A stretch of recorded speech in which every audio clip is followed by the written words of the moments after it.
ঢাকার সাবেক মেয়র বীর মুক্তিযোদ্ধা আমাদের সকলের অবিভক্ত ঢাকার সকলের নয়নের মণি মরহুম আলহাজ সাদেক হোসেন খোকা ভাইয়ের ফাউন্ডেশন থেকে দুস্থদের মধ্যে অসহায় মানুষের মধ্যে শীতবস্ত্র বিতরণ অনুষ্ঠানে আমাদের মধ্যে উপস্থিত ঢাকা মহানগর দক্ষিণ জনতার মেয়র, ঢাকা ৬ আসনের অভিভাবক, আমাদের অভিভাবক, কোতোয়ালী থানার সকল বিএনপির সকল সংগঠনের অভিভাবক, প্রিয় নেতা জননেতা জনাব ইঞ্জিনিয়ার ইশরাক হোসেন এখন আমাদের মধ্যে সংক্ষিপ্ত বক্তব্য দিবেন। তারপরে আমরা কম্বল বিতরণ শুরু করব প্রধান অতিথির হাত থেকে। এখন বক্তব্য রাখছেন আমাদের প্রিয় নেতা জনাব ইঞ্জিনিয়ার ইশরাক হোসেন।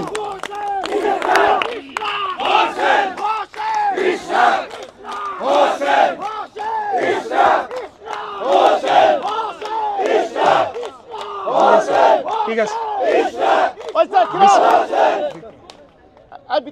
বিসমিল্লাহির রহমানির রহিম। আজকে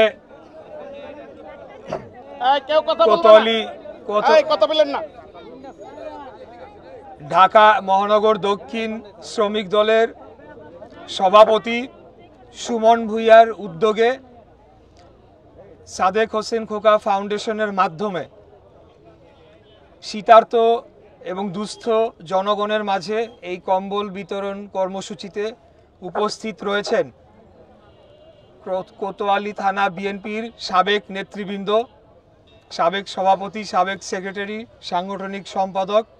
উপস্থিত আছেন কোতোয়ালী থানা যুবদল, স্বেচ্ছাসেবক দল এবং ছাত্র দল, অর্থাৎ পুরা কোতোয়ালী থানা বিএনপি পরিবার আজকে এখানে উপস্থিত হয়েছে এই রাতের বেলা জনগণের পাশে দাঁড়ানোর জন্যে। সেটার জন্য আমি প্রথমেই যারা উদ্যোক্তা এবং সকলেই যারা দীর্ঘক্ষণ অপেক্ষা করে এই অনুষ্ঠানটি আয়োজন করেছেন সকলকে আমার অন্তরস্থল থেকে ধন্যবাদ জানিয়ে আমার বক্তব্য শুরু করছি।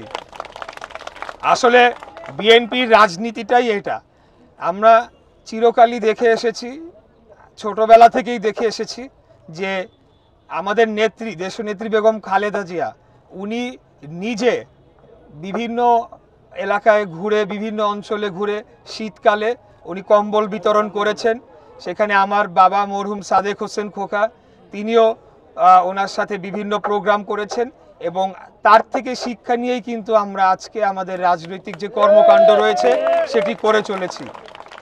আমরা জনগণের কল্যাণে রাজনীতি করতে চাই এবং আমাদের লক্ষ্য একটাই, সেটি হচ্ছে বাংলাদেশের জনগণ যাতে ভালো থাকে, বাংলাদেশের জনগণ যাতে এই যে দরিদ্র একটা জনগোষ্ঠী রয়েছে, এই যে আমাদেরকে আজকে এখানে এসে কম্বল বিতরণ করতে হচ্ছে, সেই জায়গা থেকে যাতে আমাদের উত্তরণ ঘটে, আগামী দিনে যাতে আমাদের কম্বল বিতরণ করতে না হয়, বাংলাদেশ যাতে একটা উন্নত রাষ্ট্রে পরিণত হয়, আমরা যাতে আরো বড় স্বপ্ন নিয়ে, আরো বড় আশা নিয়ে আরো বড় কর্মকাণ্ড করতে পারি।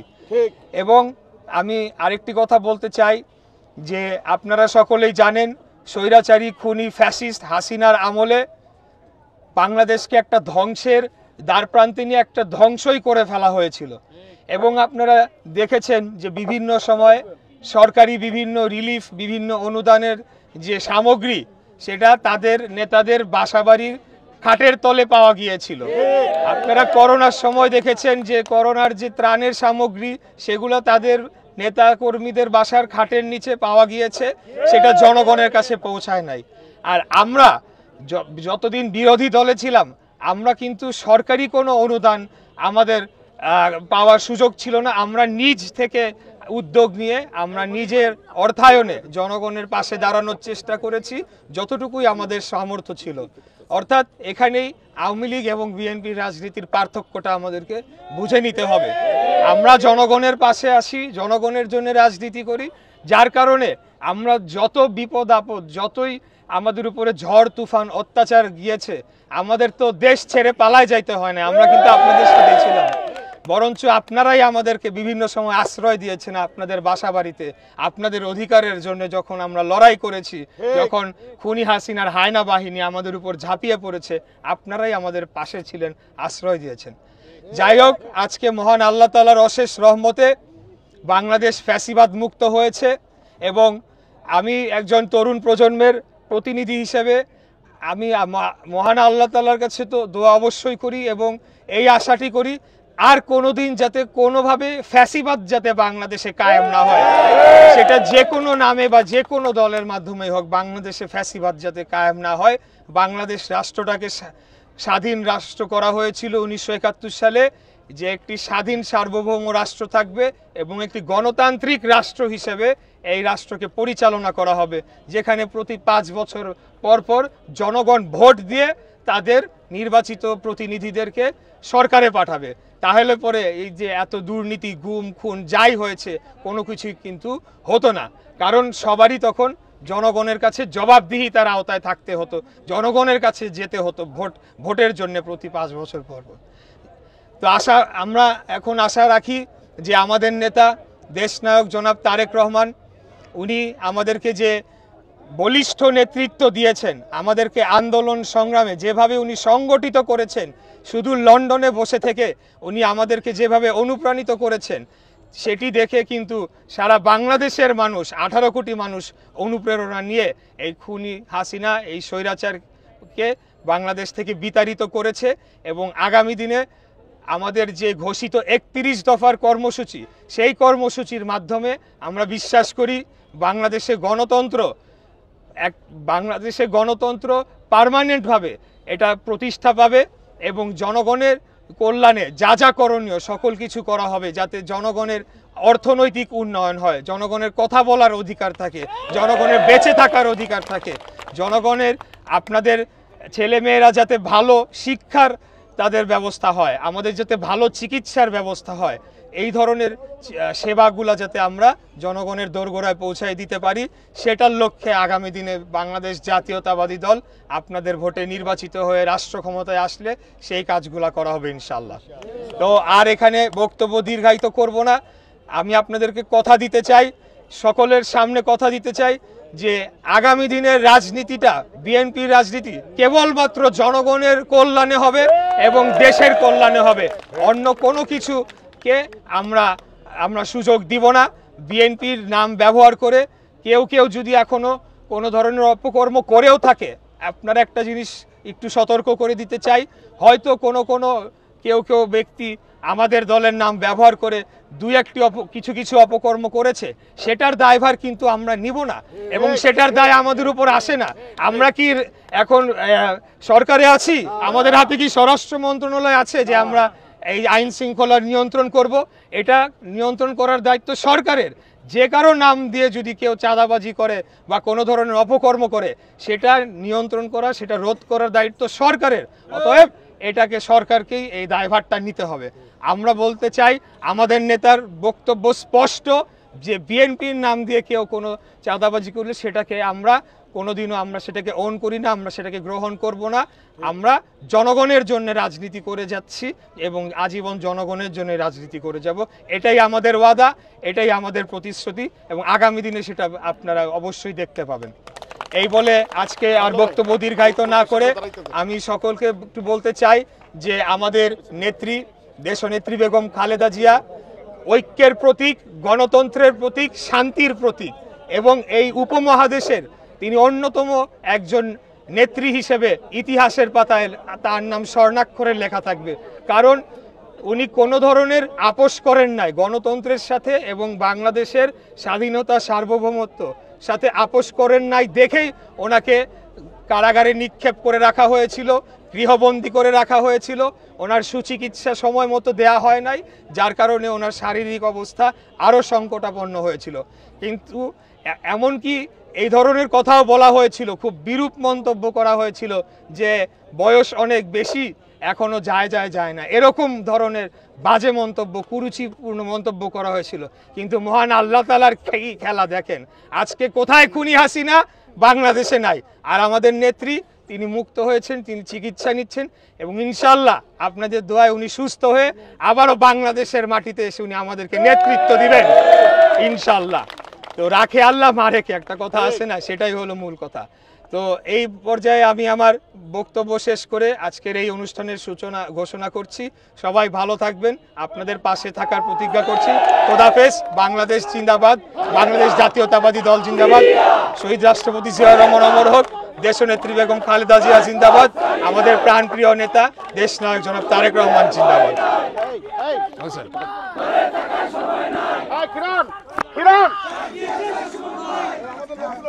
মধ্যে উপস্থিত হয়েছেন আমাদের কোতোয়ালি থানা ভারপ্রাপ্ত ইনচার্জ, ভারপ্রাপ্ত কর্মকর্তা, ওনাকে আমরা স্বাগত জানাই। এখন আমাদের ভলেন্টিয়ার ভাইদেরকে আহ্বান করছি, এই জায়গাটা ক্লিয়ার করে দাও। মহিলা এবং বাচ্চারা প্রথমে আসবে, তারা সিরিয়ালে তাদের কম্বল করবে। এই জায়গাটা ক্লিয়ার করো, ডান পাশটা ক্লিয়ার করে দাও। হ্যাঁ, ডান পাশটা ক্লিয়ার থাকবে, এদিকে বের হয়ে যাবে। আসেন, একটা আসেন, আসেন। সামনে যায় না, সামনে যায় না কেউ।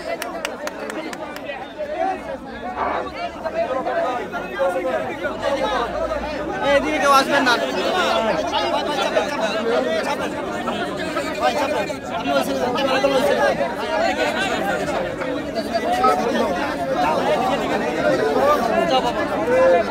এই সামনে ক্যামেরা নেবেন, ওই সাইড দিয়ে, ওই সাইড দিয়ে সামনে গেলে কাইটা যায় ফিরে পিছনে ক্যামেরা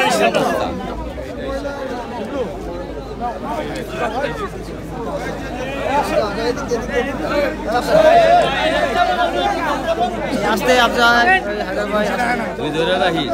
এই দিলর ভাই ছেড়ে দিস এটা তো যে কোন সময় ধাক্কা দিলে পকেট সামনে পকেটে কি আছে?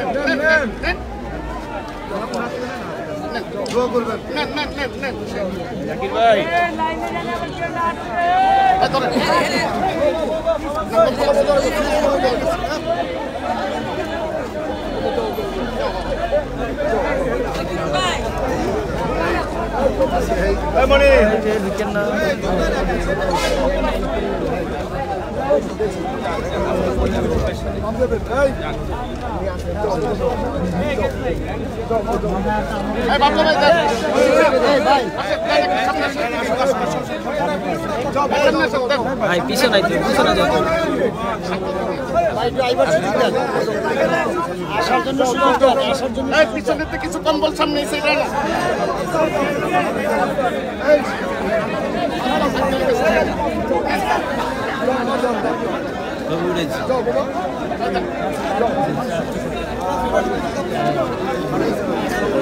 ভাই না না ধাক্কা দিই না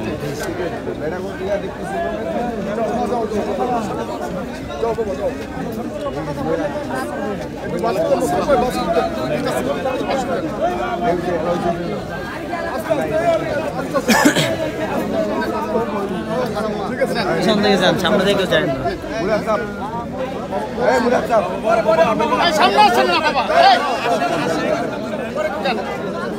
এখন যান বাবা এখন সামনে যান সামনে আরে বাবা রে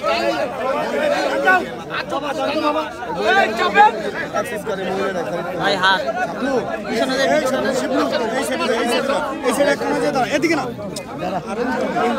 ভালো রে ভাই এদিকে আসেন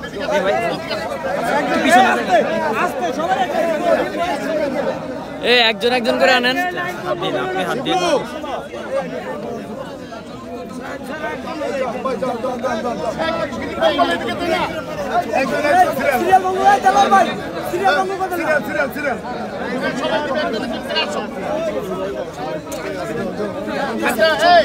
সিনিয়র ভাইরা একটু সুযোগ দেন, ছাত্রদল যুবদল একটু আঙ্কেলের সাথে একটু দেখি।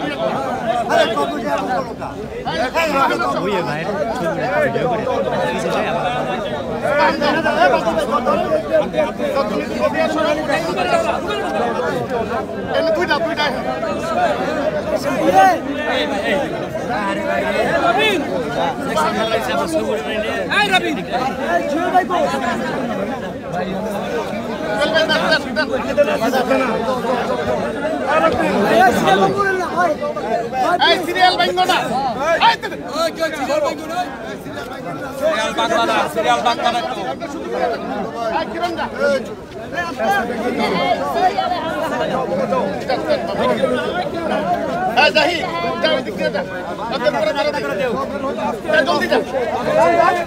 জামাল কই কিরণের করে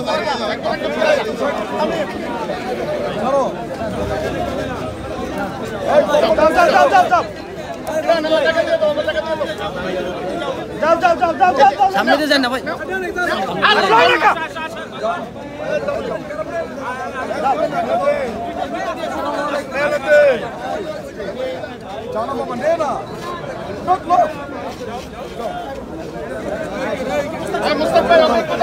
সরেন আমি সম্বল নিই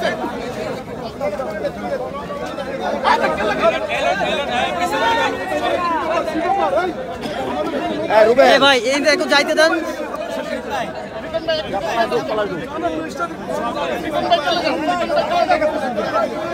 আমি ঢুকলে ছবি নেন এই মোস্তাক ভাই ফোন দেন আমি ভিডিও দুইটা দিছি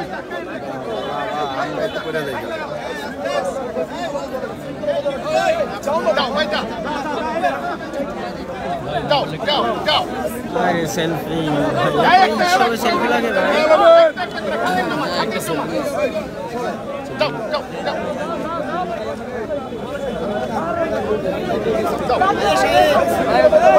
বাদল দাও একজন একজন শেষ করো পিছনে ঠেলেন সামনে আয় কিভাবে পিছনে একটা ধাক্কা দেন জায়গা শেষ করো তুমি জানো সরো মিয়া হইছিল আমরা তো খেলতেই আছেন ভাই আমরা আগে তোলেন ভাই মামুন কই আয় মামুন ঢোকা মামুন কই মামুন ভাই কই মামুন ভাই এ জাকির ভাই এ জাকির ভাই এ জাকির ভাই এ জাকির ভাই ভিতরে ঢুকেন জাকির ভাই ভিতরে ঢুকেন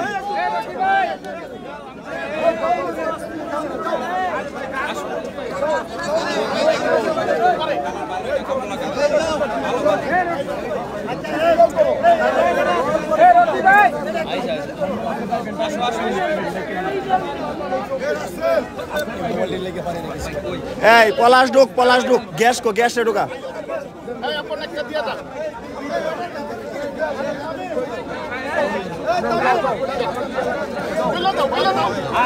কিরণ ভাই আমি দেখা দিয়ে নিয়ে যাও নিয়ে নিচে দাও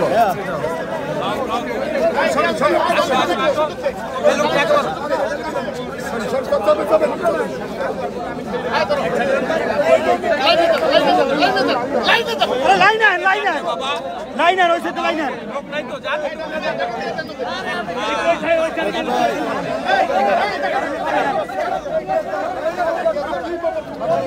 গুড এই যে আপনি বুঝছেন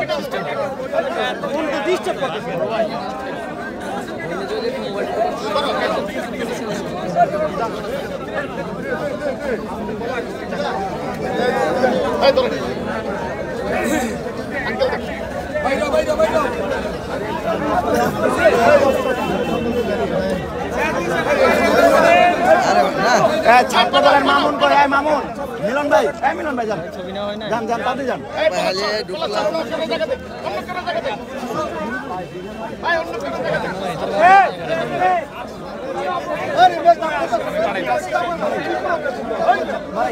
রকি ভাই রকি ভাই পিছনে ঢেলা ডিস্টার্ব করলে তো লস ভাই এই রকি ভাই আর একটু সামনে যান মাসুম ভাই হইছে এই শাকিল ঢুকো সাদার ঢুকো ঢুকে দিয়ে বাইরে যাও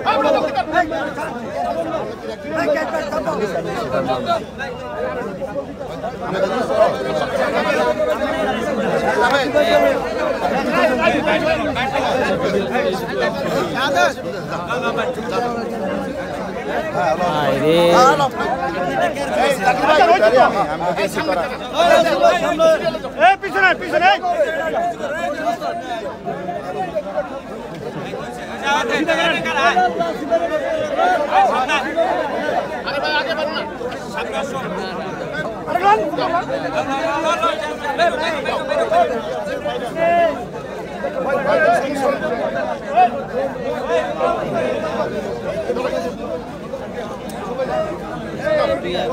মামা নিচে আপনারা নিচে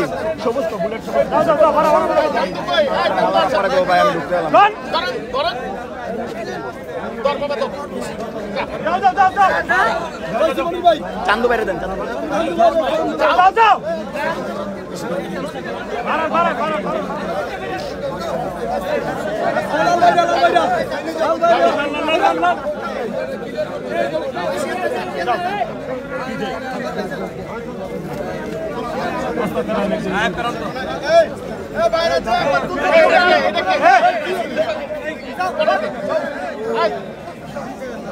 ভাই পিছনে ধাক্কা দিয়ে রাখেন তো, এটা বাস দেওয়া উচিত ছিল।